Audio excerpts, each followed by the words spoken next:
This is Boxing Tickets NI. We're here at the Theatre Royal in Castlebar. Today we're joined by victorious Ray Moylette. 2018, obviously you boxed the last time. You said the best night of your career. You didn't get a win.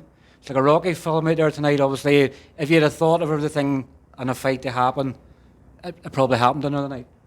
It did. I didn't want it to be like that. I didn't want to go down in the second or third. I didn't want to go down at all. And, it was an entertaining fight. The standard of boxing wasn't at the top level or the level it should have been. But when I can look back at it, I can be proud. I dug deep and I found what I needed to do to get the win, So it was entertaining for everyone as well. And the energy out in the room, I could tap into it. And it was just amazing. I was just so happy. I guess it probably when you're not sure, obviously, what was coming next, was this going to be the last fight? Was it different sort of for you in fight week? Was there a different sort of pressure sort of on you? I guess the pressure you had on yourself was you wanted to win here. You didn't want to keep saying my best fight as a career was in Castlebar and I got beat. Was there a bit of pressure on that that you needed that win tonight to say the best moment of my career was obviously potentially my last fight in Castlebar? There's always pressure on you to win, whether it's in Castlebar or in Birmingham or Boston, it doesn't matter. You always want to win, and that's why we box. Every boxer wants to win. There was a little bit of pressure, but it doesn't affect you. And when you're boxing, you just want to go out there and perform and get the best out of yourself. And the winning is part of it, but you can't be consumed by winning. I didn't get sucked into either the last fight, going out for the last round. I knew I had to win it, but I wasn't thinking this is the last round I'm ever going to fight. I was just said I need to win this last round. So, I don't know what's next or anything like that, but I'm just so happy to get the decision. You seen how emotional I was when I finally got the decision. For the last 10 years, I was in them close fights, and they all went against me. It was always the opposite corner that was called out, and it broke my heart. But I was just so thankful and grateful for getting the opportunity to fight back in Castlebar again, and this time for getting the best out of myself. It probably wasn't the best Ray Moylette, it wasn't the best standard of boxing, but it was the best I could offer tonight, and I'm thankful it was enough. I don't think there was too many dry eyes. Obviously, at the end, obviously the songs they were putting on, like you were sort of going, like, is this Ray Moylette's funeral sort of here? The music was put up there, and you're going, I'm going to well up here. It's like watching the Titanic. All us men watch the Titanic, and we say we never cried through it. But obviously, there's certain moments in films you just won't admit to. But that sort of feeling tonight. But obviously, for you, the feeling was obviously I got the win and Nick won. Like the second round when you were dropped, were you badly hurt? It sort of looked more like a flash, sort of knocked in the second. Did he hurt you bad?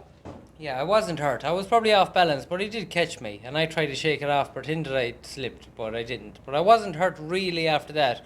But I was hurt in other shots that he threw. He was accurate and he was strong, and he jumped on me after that, and I tried to hold him, and he kept me off. He was sharp and he was busy, and he was at a very high level. They said he stepped in last minute. He didn't. We had him booked 6 weeks ago, and we had Jake Tinkland booked 6 weeks ago, in case one of them pulled out. So, but we went with. I wanted to fight Tinkland because he was an easier fight and he'd probably a better record.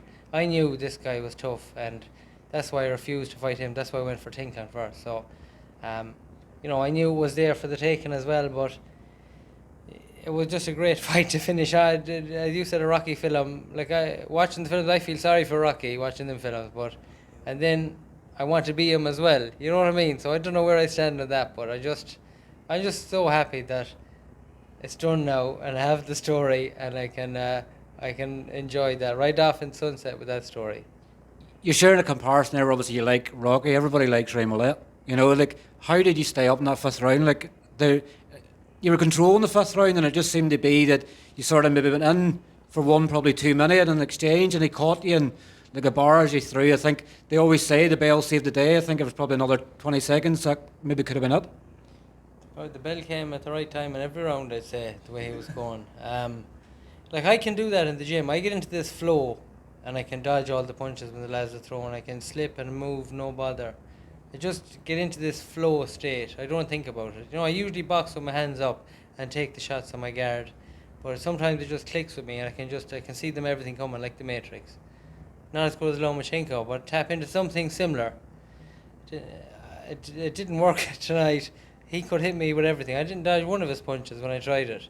That's that's the standard he was at. That wasn't that I was different or I was bad. It was how good he was, and he was very good, and I knew it. And I'm just glad that I got a real fight back in Castlebar. I wasn't happy with the Tinkling fight, even though I picked him because he was the better. He was the lesser of the two opponents that I had.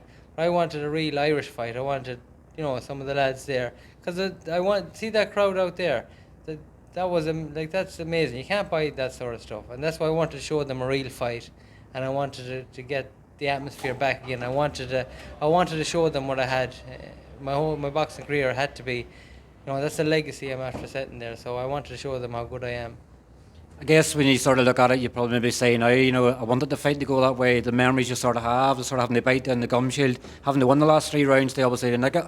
I was sort of going in the last round, I was going, whoever wins this last round nicks it. And I guess probably to some credit, the opponent was obviously scared to sort of maybe come out after the 5th round because he knew it was sort of coming back at him. He wasn't going to put you down.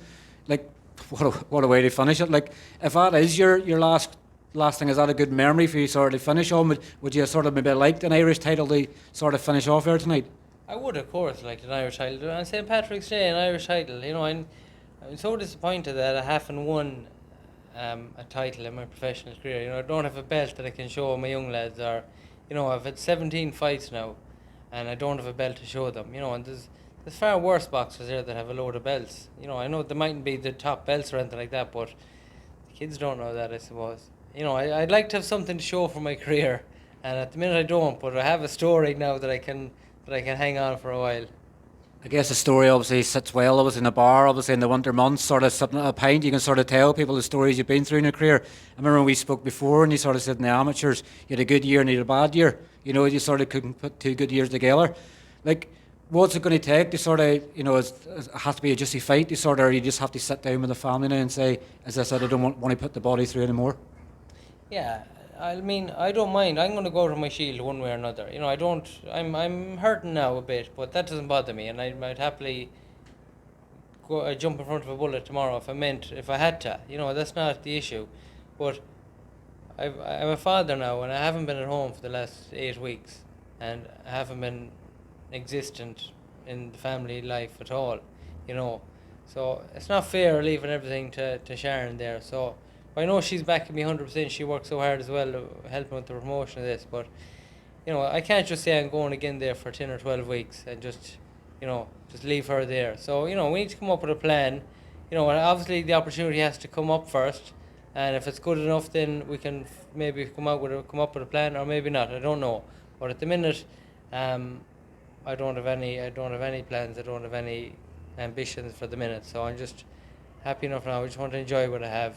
I've my whole boxing career, anything I've ever won, they're always putting something else. They're putting words in my mouth what I was going to get next, and I never enjoyed anything. And I won a fair bit, but I didn't enjoy any of it because I always wanted something else. So at the minute, I don't want anything else. I'm just very happy with everything that I have at the minute. Just obviously the final one, obviously on the fans that obviously came. St. Patrick's Day, obviously everybody should be away getting drunk somewhere else that came here, spending hard-earned money, obviously, and giving you maybe potentially your last send-off here. I'm sure obviously they'll have a special place in your heart forever. Oh, this is going down now as my favourite night of boxing. As a news favourite after the first one in 2018. Yeah, but the two of them are back in Castlebar. That says something. Like, we worked awful hard to get this here. St. Patrick's night, it's a good night and it's a bad night. Everyone has plans and everyone is busy and there's always something on. But the crowd out there, they made it really. If that was in the gym and there was no one there, that was just a bad spar. But when you put 1,000 people in the room and you put the emotion into it, it became a great night. And I'm just so happy and thankful that they all came. And that's why I worked so hard. That's why I made it my ambition.